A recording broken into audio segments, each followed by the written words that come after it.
India voice, आपकी सोच, आपकी आवाज। नमस्कार, इंडिया वॉइस देख रहे हैं आप और मैं हूं आपके साथ प्रज्ञा मिश्रा। बुलेटिन की शुरुआत करेंगे बड़ी और अहम खबर के साथ। तो सबसे पहले बात कर लेते हैं, खबर लखनऊ से है जहां एसआईआर को लेकर एक बड़ी प्रतिक्रिया सामने आई है। दरअसल हाल ही में एसआईआर को लेकर राजनीतिक बयानबाजी के बीच मौलाना सैफ अब्बास ने स्थिति स्पष्ट करते हुए कहा कि एसआईआर का प्रक्रिया का उद्देश्य वोट काटना नहीं बल्कि वोट जोड़ना है। मौलाना ने कहा कि कुछ लोग एसआईआर को लेकर अफवाहें फैलाकर जनता में दहशत पैदा कर रहे हैं, जबकि ये प्रक्रिया सिर्फ दस्तावेजों के सत्यापन और मतदाता सूची को सटीक बनाने के लिए है। उन्होंने कहा कि नागरिक किसी भी राजनीतिक बयान से भ्रमित ना हो और ना ही फर्जी प्रचार पर ध्यान दें। तो मौलाना सैफ अब्बास ने लोगों से अपील की है कि वो अंतिम तारीख से पहले अपना फॉर्म भरें और पूरी जिम्मेदारी के साथ चुनावी प्रक्रिया में भाग लें। उन्होंने जोर देकर कहा कि ज्यादा से ज्यादा लोग अपना नाम सही तरीके से मतदाता सूची में दर्ज कराएं, क्योंकि यही लोकतंत्र की मजबूती का आधार है। तो आपको बता दें, एसआईआर के मुद्दे को लेकर ये बड़ा बयान जो है सामने आया है। बिस्मिल्लाहिर्रहमानिर्रहीम। इलेक्शन कमीशन की तरफ से जो एसआईआर का प्रोसेस शुरू किया गया है, मैं समझता हूं कि इसके सिलसिले में बहुत से कंफ्यूजन क्रिएट किए जा रहे हैं और लोगों को बहकाया जा रहा है।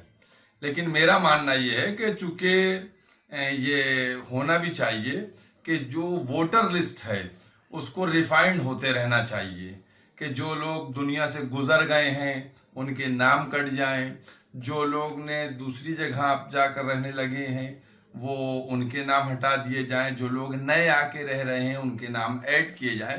तो अगर ये प्रक्रिया चल रही है एसआईआर के तहत इलेक्शन कमीशन की तरफ से, तो मैं समझता हूं इससे किसी को दहशत में नहीं आना चाहिए।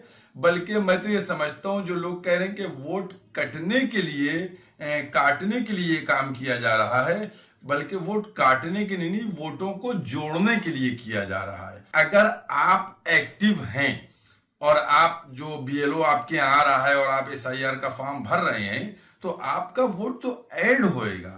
मैं समझता हूं कि हमारे प्रदेश की जनता को चाहिए कि जो ये प्रक्रिया चल रही है, जिसकी अंतिम तिथि शायद 4 दिसंबर है, उससे पहले सब अपना एसआईआर का फॉर्म भर दें ताकि उनका वोटर लिस्ट में नाम आ जाए। अब रुक कर लेते हैं अगली खबर की। लखनऊ में समाजवादी पार्टी के अध्यक्ष अखिलेश यादव ने प्रेस वार्ता करते हुए चुनाव आयोग और सरकार पर गंभीर आरोप लगाए हैं। उन्होंने कहा कि लोहिया यूनिवर्सिटी नेताजी ने बनवाई थी और आज हमने वहीं के टॉपर को सम्मानित किया है। अखिलेश ने दावा किया कि मतदाता सूची में गड़बड़ी फैलाने के लिए कई जगह बीएलओ सहयोग नहीं कर रहे हैं, खासकर एसआईआर क्षेत्र में। उन्होंने आरोप लगाया कि यूपी और पश्चिम बंगाल में चुनाव आयोग बीजेपी के साथ मिलकर तैयारी कर रहा है और दोनों राज्यों को टारगेट किया जा रहा है। अखिलेश यादव ने कहा कि शिकायतों पर चुनाव आयोग कार्रवाई नहीं करता है, जिसकी वजह से 2022 में भी हम पूरी ताकत से जीत नहीं पाए। उन्होंने ये भी आरोप लगाया कि जहां समाजवादी पार्टी गठबंधन जीत रहा है वहां वोट काटने की साजिश की जा रही है और करीब 50,000 वोट हटाने की तैयारी है। अखिलेश यादव ने अपील की है कि सभी लोग सावधानी से अपना नाम मतदाता सूची में दर्ज कराएं और सतर्क रहें। शिकायतें मिली हैं, हम बड़े पैमाने पे शिकायत ऑफिस में देख रहे हैं, मैं उनसे कहूँगा कि वो जरूर ब्रीफ करें। उससे पहले कोई एक अधिकारी है एसडीएम, उनकी रिकॉर्डिंग भी हमारे पास, कोई है रिकॉर्डिंग एसडीएम साहब वाली। कन्नौज तो वो राष्ट्र वो रहा है ना हमारी राजधानी देश, कन्नौज में कन्नौज तो वो राष्ट्र वो रहा है ना हमारी राजधानी, देश की राजधानी रही है कन्नौज। सम्राट हर्षवर्धन जिन्होंने कुंभ को आयोजन का शुरू किया था, तो जो सम्राट हर्षवर्धन की प्रतिमा हटा सकते हैं कुंभ स्थल से, वो वोट क्यों नहीं हटाएंगे? वो वोट हटाने में लगे हुए हैं और कन्नौज भी टारगेट में आ गया। अब रुक कर लेते हैं अगली खबर की। कानपुर में समाजवादी पार्टी के अध्यक्ष अखिलेश यादव के एसआईआर क्षेत्र में बीएलओ के सहयोग न करने और मतदाता सूची में गड़बड़ी के आरोपों पर उत्तर प्रदेश के उप मुख्यमंत्री ब्रजेश पाठक ने जवाब दिया। उन्होंने कहा कि अखिलेश यादव बिना वजह भ्रम फैलाने की कोशिश कर रहे हैं। उन्होंने साफ कहा कि एक ट्रांसपेरेंट वोटर लिस्ट होना बेहद जरूरी है और ये हर नागरिक का कर्तव्य है कि वो सही जानकारी उपलब्ध कराए। उप मुख्यमंत्री ने दावा किया है कि इलेक्शन कमीशन पूरी तरह से निष्पक्ष तरीके से कार्य कर रहा है और मतदाता सूची को अपडेट और पारदर्शी बनाने की दिशा में लगातार काम किया जा रहा है। उन्होंने कहा कि आयोग की प्रक्रिया व्यवस्थित और नियमों के तहत होती है, ऐसे में बेबुनियाद आरोप लगाना ठीक नहीं है। ब्रजेश पाठक ने यह भी कहा कि सरकार और चुनाव आयोग दोनों ही ये सुनिश्चित कर रहे हैं कि किसी भी व्यक्ति का नाम मतदाता सूची से बिना कारण ना हटे और हर पात्र नागरिक को मतदान का अधिकार मिले। कोई दिक्कत नहीं है, सब पारदर्शितापूर्ण सूची बने, ये हर नागरिक का दायित्व है, कर्तव्य भी है और भारत निर्वाचन आयोग उसी दिशा में काम कर रहा है। ये निर्वाचन आयोग का मामला है। अब रुक करते हैं अगली खबर की। लखनऊ में उत्तर प्रदेश के उप मुख्यमंत्री केशव प्रसाद मौर्य ने भरतपुर विधायक हुमायूं कबीर के विवादित बयान पर कड़ी प्रतिक्रिया दी है। मौर्य ने कहा कि भारत की धरती पर किसी विदेशी आक्रमण के नाम की एक भी ईंट नहीं रखने दी जाएगी। उन्होंने स्पष्ट किया कि केंद्र सरकार घुसपैठियों के खिलाफ देशव्यापी अभियान चला रही है, उन्हें चुन चुनकर भारत से बाहर निकाला जाएगा। उप मुख्यमंत्री ने आगे कहा कि केंद्रीय गृह मंत्री अमित शाह इस मुद्दे पर पहले ही स्पष्ट घोषणा कर चुके हैं कि पूरा देश एक साथ खड़ा रहेगा। उन्होंने दावा किया कि 2026 में पश्चिम बंगाल की जनता तृणमूल कांग्रेस को सत्ता से बाहर कर देगी। मौर्य ने आगे ये भी कहा कि पश्चिम बंगाल में बीजेपी का जन समर्थन लगातार बढ़ता जा रहा है और जनता बदलाव चाहती है। उन्होंने विश्वास जताया कि जल्द ही पश्चिम बंगाल में भी बीजेपी की सरकार बनेगी। भारत की धरती पर विदेशी आक्रमणकारी के नाम पर एक भी ईंट कहीं भी नहीं रखने दी जाएगी। और जो इस प्रकार की बात कर रहे हैं, घुसपैठियों के सब संरक्षक हैं और घुसपैठियों के खिलाफ पूरे देश में अभियान चल रहा है कि एक भी घुसपैठी भारत में नहीं रहने दिया जाएगा और उनको चुन चुन करके, उनको खोज खोज करके भारत के बाहर निकाला जाएगा। ये कल देश के माननीय गृह मंत्री श्री अमित शाह जी ने ऐलान भी कर दिया है और पूरा देश इसके लिए तैयार भी है। और अब बाबर का नाम इस देश में लेकर के अगर ये सोचते हैं कि वो राजनीति करेंगे, इसका जवाब पश्चिम बंगाल की जनता 2026 होने वाले विधानसभा चुनाव में तृणमूल कांग्रेस की सरकार को उखाड़ फेंकेगी, वहां से जंगल राज को समाप्त करके सुशासन और विकास की पक्षधर, गरीब कल्याण की पक्षधर, महिला सशक्तिकरण की पक्षधर भारतीय जनता पार्टी को पश्चिम बंगाल की बागडोर जैसे बिहार सौंपा, जैसे हरियाणा में तीसरी बार सौंपा, जैसे महाराष्ट्र सौंपा, जैसे दिल्ली में हम 25 साल बाद सरकार में आए, वैसे हम पश्चिम बंगाल में भी सरकार बनाएंगे, इसका हमें दृढ़ विश्वास है। अब रुक करते हैं अगली खबर की। टीएमसी विधायक हुमायूं कबीर के बाबरी मस्जिद संबंधी बयान पर राजनीतिक और धार्मिक संस्थानों की तीखी प्रतिक्रियाएं जारी हुई हैं। आपको बता दें, इसी क्रम में विश्व हिंदू रक्षा परिषद के राष्ट्रीय अध्यक्ष गोपाल राय ने कठोर शब्दों में हमला बोलते हुए कहा कि वो अपना दिमाग खो चुके हैं। गोपाल राय ने आरोप लगाया कि पश्चिम बंगाल के मुर्शिदाबाद में हाल के दिनों में हिंदुओं की हत्या और उत्पीड़न की घटनाएं चिंताजनक है। उन्होंने चेतावनी दी कि अब विश्व हिंदू रक्षा परिषद, जो एक वैश्विक संगठन है, निश्चित रूप से कार्रवाई करेगी। राय ने कहा कि संगठन हर जगह हिंदू समाज की सुरक्षा के लिए प्रतिबद्ध है और किसी भी प्रकार के भड़काऊ या समुदाय विशेष को निशाना बनाने वाले बयानों को बर्दाश्त नहीं किया जाएगा। उन्होंने कहा कि कबीर का बयान राजनीतिक लाभ के लिए दिया गया है, लेकिन इसका जवाब सामाजिक और कानूनी स्तर पर दिया जाएगा। संगठन ने इस मामले को गंभीरता से लेने की बात कही है।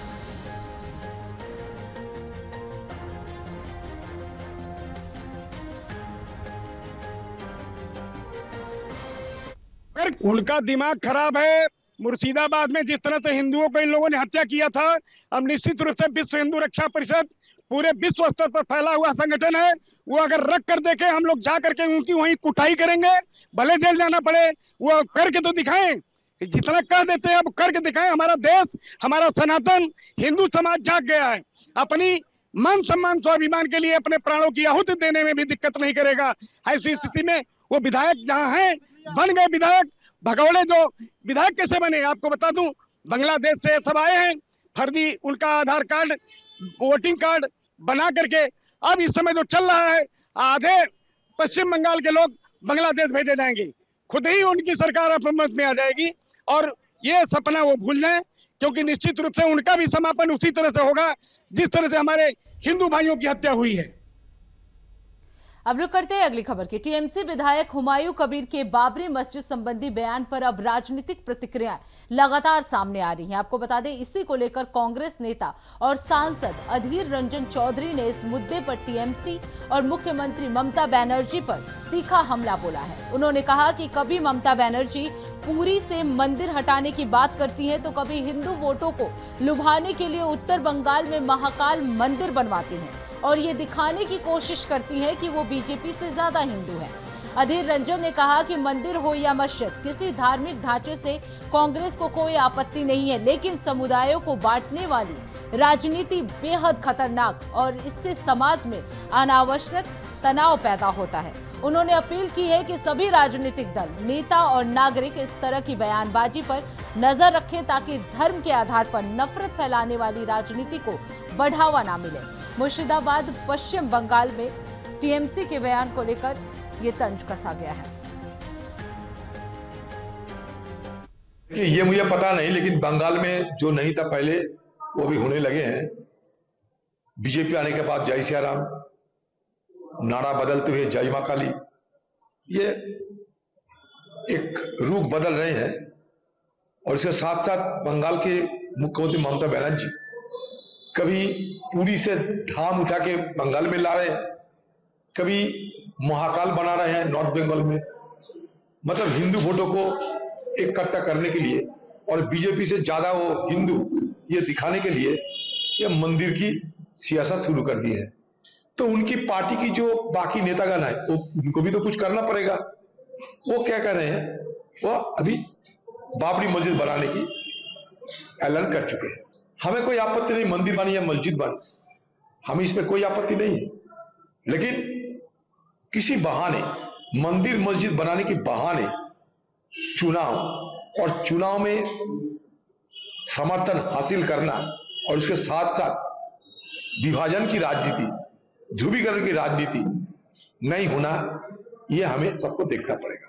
दीदी उड़ीसा से जगन्नाथ देव का मंदिर उठा के ला रहे हैं, तो दीदी की पार्टी के दूसरे भाई वो मतलब बाबरी मस्जिद कहां पता नहीं, जहां थे वो नहीं है सुप्रीम कोर्ट के निर्देश की बात, फिर भी उसी के नाम पे या बढ़ाने की कोशिश कर रहे हैं। इसका मतलब तो साफ है, चुनाव, वोट और ध्रुवीकरण। तो फिलहाल रुकते एक छोटे से ब्रेक के लिए, ब्रेक के बाद जल्द लौटेंगे। देखते रहिए इंडिया वॉइस। तो ब्रेक के बाद एक बार फिर आप सभी का स्वागत है। रुक कर लेते हैं खबरों की ओर। खबर डीग से है, जहां विशेष गहन पुनरीक्षण 2026 अभियान के तहत उत्कृष्ट कार्य करने वाले कार्मिकों को जिला प्रशासन की ओर से सम्मानित किया गया। आपको बता दें, जिला निर्वाचन अधिकारी और कलेक्टर उत्सव कौशल ने नगर विधानसभा क्षेत्र के संख्या 119 की बीएलओ टीम को प्रशस्ति पत्र और स्मृति चिन्ह देकर सम्मानित किया। आपको बता दें, ये टीम जिले में पहली ऐसी रही है जिसने 100% डिजिटलाइजेशन लक्ष्य पहले से पूरा किया है। बीएलओ विवेक चंद ने 1248 मतदाताओं के डेटा का समयबद्ध ऑनलाइन अपडेट कर जिले के प्रथम बीएलओ का सम्मान हासिल किया। जिला निर्वाचन अधिकारी ने कहा कि ऐसे सम्मान कार्मिकों को कार्यकुशलता बढ़ाते हैं और अन्य कर्मियों में भी शून्य त्रुटि के लक्ष्य के साथ कार्य करने की प्रेरणा देते हैं। विजय सिंह अम्बेश, बच्चा शिक्षक और बीएलओ का सहायक लगाया गया था और मैंने बीएलओ की जो भी काम दिया है हमने पूरी तरह से किया है और प्राणी के साथ हमने पूरा कार्य 20 नवंबर 2025 को कर लिया था। मैं विवेक चंद बीएलओ, भाग संख्या 119, पथरोड़ा नगर डीग, जिसमें 1248 कुल मतदाता थे। मैंने अपना कार्य 100% 20 नवंबर 2025 को कर लिया था। आज मुझे श्रीमान जिला निर्वाचन अधिकारी महोदय द्वारा सम्मानित किया गया। डीग जिले में स्पेशल इंटेंसिव रिवीजन SIR का कार्य जोर शोर से चल रहा है। अभी तक हमने करीब 62% एनुमरेशन फॉर्म्स को डिजिटाइज कर दिया है। इस सिलसिले में आज डीग जिले में जो BLO और उनके सहायक जिन्होंने सबसे पहले 100% डिजिटाइजेशन किया, उनको जिला कलेक्टर कार्यालय में बुलाकर उनको सम्मानित किया गया और आने वाले दिनों में भी जो BLOs अच्छा कार्य करेंगे उनको हम सम्मानित करेंगे। अब रुक कर लेते हैं अगली खबर की। प्रयागराज में माघ मेले की तैयारियों पर उत्तर प्रदेश के मुख्यमंत्री योगी आदित्यनाथ ने बड़ा बयान दिया है। उन्होंने कहा कि लगभग 25 से 20 लाख कल्पवासी एक महीने तक माघ मेले में रहकर गंगा तट पर तपस्या करते हैं, जबकि प्रमुख स्नान के दिनों में भारी भीड़ उमड़ती है।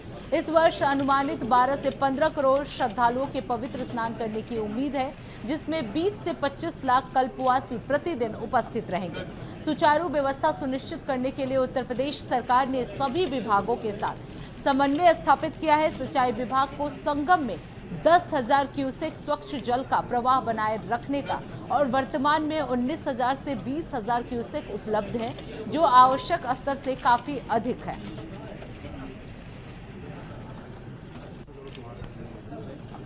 मेरा सौभाग्य है कि आज मुझे अपने सभी सहयोगियों के साथ माघ मेला की तैयारी करने, मां गंगा का पूजन और बड़े हनुमान जी का दर्शन करने का अवसर प्राप्त हुआ है। लगभग 9 महीने के बाद यह अवसर फिर से प्राप्त हुआ कि मां गंगा का पूजन करके माघ मेले की इस बैठक को हम आगे बढ़ा सकें।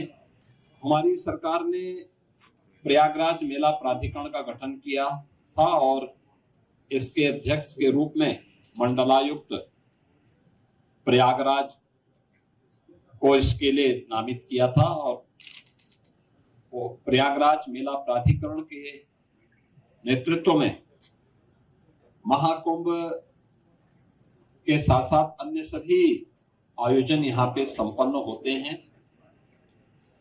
माघ मेला 2026 की तैयारी यहाँ पे प्रारंभ हो चुकी है। 2024 की तुलना में इसके दायरे को बढ़ाया गया है और चूंकि यहाँ की टीम के सामने 2025 के महाकुंभ का अनुभव है, जिसने पूरे देश और दुनिया के अंदर अपनी एक अमिट छाप छोड़ी थी और भारत की सनातन धर्म की परंपरा के प्रति लोगों के मन में एक नया उत्साह भरा था। इस बार माघ मेले की तैयारी के लिए भी उस प्रकार की व्यवस्था हम लोग देने का प्रयास कर रहे हैं। खासतौर पर पेंटोन ब्रिज की, इसमें पहले तो माघ मेले की जो तिथि है इस बार यह लगभग 15 दिन पहले आ रहा है। 3 जनवरी को पौष पूर्णिमा है, 15 जनवरी को मकर संक्रांति, 18 जनवरी को मौनी अमावस्या, 23 जनवरी को बसंत पंचमी, 1 फरवरी को माघी पूर्णिमा और 15 फरवरी को महाशिवरात्रि। ये 6 स्नान होंगे। अब रुक करते हैं अगली खबर की। खबर डूंगरपुर से है, जहां ओटा के पास बिजली की वायर गिरने से एक युवक गंभीर रूप से घायल हो गया है। युवक अपने पिता के साथ ओटा स्थित पटवार भवन के पास खड़ा था, तभी अचानक एक वायर टूटकर उसके ऊपर गिर गया, जिससे युवक गंभीर रूप से घायल हो गया। उसके बाद युवक को अस्पताल में भर्ती करवा दिया गया है, जहां उसका इलाज जारी है। घायल युवक के पिता ने कोतवाली थाने में लाइन ठीक करने के काम कर रहे ठेकेदार के खिलाफ रिपोर्ट दर्ज करवा दी है। आपको बता दें, रिपोर्ट में कहा गया है कि विद्युत निगम के ठेकेदार की लापरवाही के चलते उसके बेटे को गंभीर रूप से चोट आई है।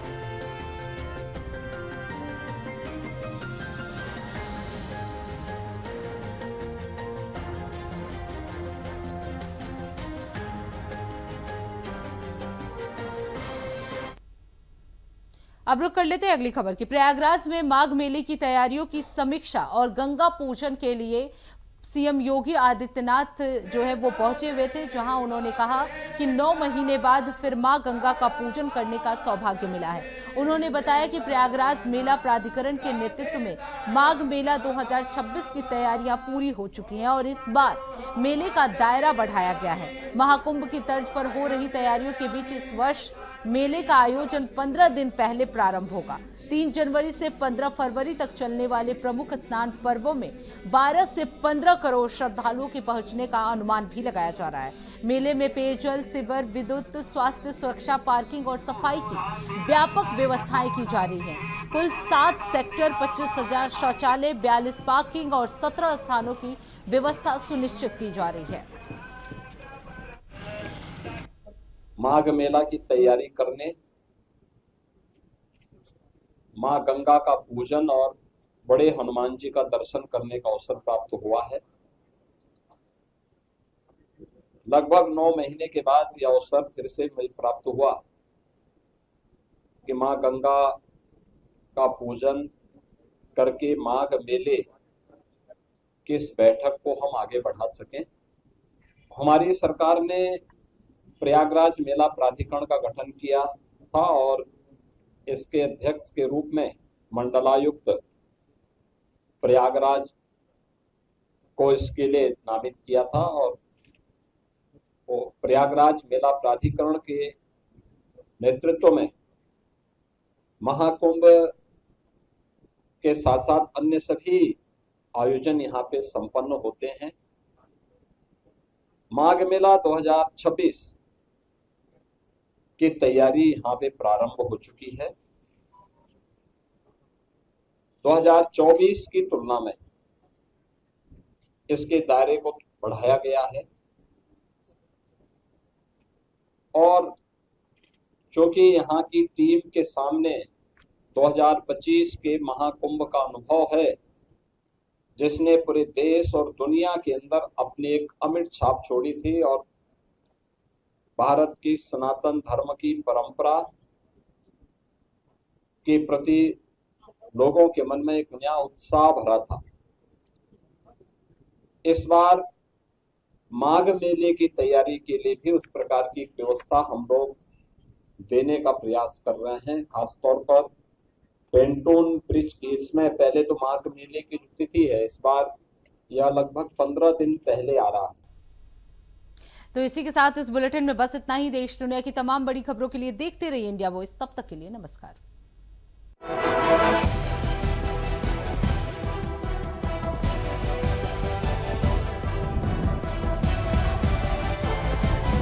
इंडिया वॉइस, आपकी सोच, आपकी आवाज।